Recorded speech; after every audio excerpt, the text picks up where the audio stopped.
Hello អ្នកទាំងអស់គ្នាថ្ងៃនេះខ្ញុំមកបង្ហាញពីរបៀបសរសេរអក្សរចិនណាតែយើងទៅសរសេរបែបណាពីណាទៅណានឹងហើយកុំឲ្យអ្នកទាំងអស់គ្នាមានការសរសេរខុសអូខេអ្នកទាំងអស់គ្នាអញ្ចឹងសម្រាប់ការសរសេរភាសាចិននេះណាគឺជាធម្មតាគឺយើងសរសេរពីលើចុះក្រោម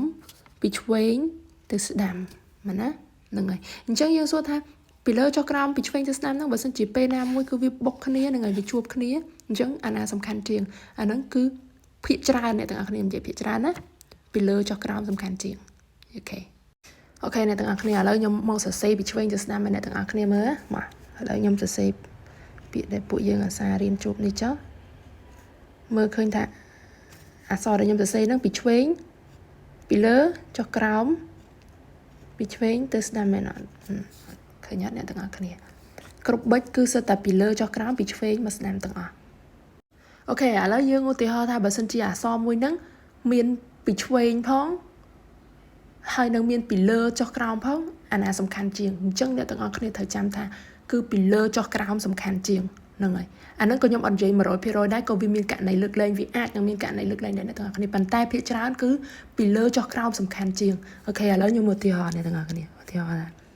អក្សរនេះហ្នឹងហើយអញ្ចឹងបើសិនជាយើងយកឆ្វេងសំខាន់មែនអត់យកឆ្វេងសំខាន់យើងគួរតែគូអញ្ចឹងហ្នឹងហើយអាហ្នឹងគឺខុសណាទាំងអស់គ្នាខុសណាអាហ្នឹងយើងយកឆ្វេងសំខាន់គឺខុសហើយអញ្ចឹងអ្វីដែលយើងត្រូវសរសេរត្រូវគឺយើងសរសេរអញ្ចឹងហ្នឹងហើយពីលើចុះក្រោមពីឆ្វេងមកស្ដាំអូខេហើយនេះបានឆ្វេងបំផុតនេះបានយើងដាក់សារក្រោយនៅទាំងអស់គ្នាអញ្ចឹងអានេះបានត្រូវណាឥឡូវឧទាហរណ៍មួយទៀតអ្នកទាំងអស់គ្នាឧទាហរណ៍ថាផ្កាអក្សរផ្កាចាពីលើចុះក្រោមហើយទៅនេះឥឡូវឧទាហរណ៍ថាយើងទៅនេះមែនទេយើងទៅនេះយើងគូពីឆ្វេងទៅស្ដាំមែនទេបច្ចិតឡើងលើអញ្ចឹងហើយយើងគូអញ្ចឹងមែនទេ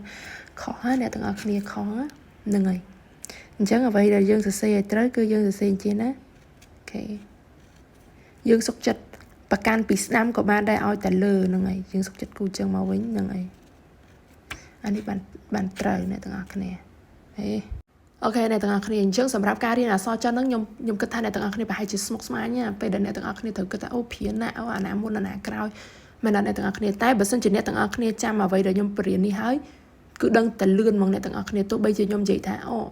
វាអាចំនួនហ្នឹងវាមានតែ 95% ក៏ដោយប៉ុន្តែ 95% នេះខ្ញុំរៀនចិនមកទល់ឥឡូវគឺខ្ញុំអត់ដែលជួបអា 5% នឹងផ្សេងទៀតទេអ្នកទាំងអស់គ្នាប៉ុន្តែគ្រាន់ថាអក្សរចិនគឺវាមានរាប់ម៉ឺនរាប់សែនអញ្ចឹងហើយខ្ញុំអត់អាចនិយាយរឿងអីមួយដែលថា 100% ទៅតែម្ដងទេហ្នឹង